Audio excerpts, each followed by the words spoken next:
ನೀವು ಎಂದಾದರೂ ರಾಮ್ಲೀಲಾ, ಬೀದಿ ನಾಟಕ ಅಥವಾ ಮಹಾರಾಷ್ಟ್ರದ ತಮಾಷಾ ನೃತ್ಯವನ್ನು ನೋಡಿದ್ದೀರಾ? ಈ ಎಲ್ಲಾ ನಾಟಕಗಳಲ್ಲೂ ಒಂದು ವಿಷಯ ತುಂಬಾ ವಿಶೇಷವಾಗಿರುತ್ತದೆ. ಎಲ್ಲರೂ ಒಟ್ಟಾಗಿ ಸೇರಿ ಒಂದು ಕಥೆಯನ್ನು ವಿವಿಧ ಕಲೆಗಳಿಂದ ಜೀವಂತಗೊಳಿಸುತ್ತಾರೆ. ಇಂದು ನಾವು ಕೂಡ ಒಂದು ನಾಟಕವನ್ನು ಹೇಗೆ ಪ್ರದರ್ಶಿಸಬಹುದು ಎಂಬುದನ್ನು ಕಲಿಯೋಣ. ಮೊದಲನೆಯದು, ಕಥೆಯನ್ನು ರಚಿಸುವುದು. ಪ್ರತಿಯೊಂದು ನಾಟಕದ ಪ್ರಮುಖ ವಿಷಯವೆಂದರೆ ಕತೆ. ನೀವು ಕಥೆಯನ್ನು ರಚಿಸುವಾಗ ಯೋಚಿಸಿ, ಇದರ ಆರಂಭ ಎಲ್ಲಿಂದ ಆಗುತ್ತದೆ, ಅದರಲ್ಲಿ ಯಾವ ಘಟನೆ ಅಥವಾ ಸಮಸ್ಯೆ ಇರುತ್ತದೆ, ಯಾವ ಯಾವ ಪಾತ್ರಗಳಿರುತ್ತವೆ ಮತ್ತು ಕಥೆಯ ಅಂತ್ಯ ಹೇಗಿರುತ್ತದೆ. ಹೀಗೆ ಕತೆ ಎಷ್ಟು ಆಸಕ್ತಿದಾಯಕವಾಗಿರುವುದೋ ಅಷ್ಟೇ ಮಜವಾಗಿರುತ್ತದೆ ನಿಮ್ಮ ನಾಟಕ. ಎರಡನೆಯದು, ಪಾತ್ರವನ್ನು ನಿಭಾಯಿಸುವುದು. ಕಥೆಯ ಪಾತ್ರಗಳೇ ಅದನ್ನು ಜೀವಂತಗೊಳಿಸುತ್ತವೆ.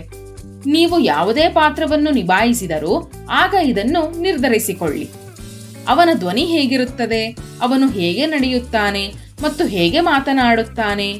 ಎಲ್ಲಕ್ಕಿಂತ ಮುಖ್ಯವಾದ ವಿಷಯವೆಂದರೆ ನಿಮ್ಮ ಸಂಪೂರ್ಣ ಶರೀರವನ್ನು ಬಳಸಿರಿ. ನಿಮ್ಮ ಮುಖ, ಹಾವಭಾವ, ನಡವಳಿಕೆ ಇವೆಲ್ಲವೂ ನಿಮ್ಮ ಪಾತ್ರವನ್ನು ಜೀವಂತಗೊಳಿಸುತ್ತವೆ. ಮೂರನೆಯದು, ವೇಷಭೂಷಣ ಅಥವಾ ಕಾಸ್ಟ್ಯೂಮ್. ವೇಷಭೂಷಣದ ಅರ್ಥವೇನೆಂದರೆ ನಮ್ಮ ಬಟ್ಟೆ, ಟೋಪಿ, ದುಪ್ಪಟ್ಟ, ಮೇಕಪ್ ಅಥವಾ ಮಾಸ್ಕ್. ಅವು ನಮ್ಮನ್ನು ನಮ್ಮ ಪಾತ್ರಗಳಾಗಿ ಬದಲಾಯಿಸುತ್ತವೆ. ರೈತನ ಬಟ್ಟೆ ಬೇರೆಯಾಗಿರುತ್ತದೆ, ರಾಜನ ಬಟ್ಟೆ ಬೇರೆಯಾಗಿರುತ್ತದೆ ಮತ್ತು ಪಕ್ಷಿಯ ಬಟ್ಟೆ ಬೇರೆಯಾಗಿರುತ್ತದೆ. ಆದರೆ ನೆನಪಿಡಿ, ವೇಷಭೂಷಣ ಎಂದರೆ ಕೇವಲ ಬಟ್ಟೆಯಾಗಿರುವುದಿಲ್ಲ. ಇದು ನಮ್ಮ ಪಾತ್ರವನ್ನು ಅನುಭವಿಸಲು ಸಹಾಯ ಮಾಡುತ್ತದೆ. ನಾಲ್ಕನೆಯದು, ಹಾಡು ಮತ್ತು ಸಂಗೀತ. ಹಾಡು ಮತ್ತು ಸಂಗೀತ ನಾಟಕಕ್ಕೆ ಜೀವವನ್ನು ತುಂಬುತ್ತವೆ. ಹಾಡಿನಿಂದ ನಾವು ಕೆಲವೊಮ್ಮೆ ಸಂತೋಷವನ್ನು ತೋರಿಸುತ್ತೇವೆ, ಒಮ್ಮೆ ದುಃಖ, ಒಮ್ಮೆ ಭಯ, ಮತ್ತೊಮ್ಮೆ ಉತ್ಸವವನ್ನು ತೋರಿಸುತ್ತೇವೆ.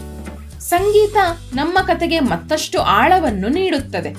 ನೀವು ಕೂಡ ಒಂದು ಸಣ್ಣ ಗೀತೆಯನ್ನು ಬರೆಯಬಹುದು ಮತ್ತು ನಿಮ್ಮ ಸುತ್ತಮುತ್ತಲಿನ ವಸ್ತುಗಳಿಂದ ಅಥವಾ ನಿಮ್ಮ ಶರೀರದಿಂದ ರಾಗವನ್ನು ರಚಿಸಬಹುದು. ಈಗ ನಿಮ್ಮ ಸರದಿ.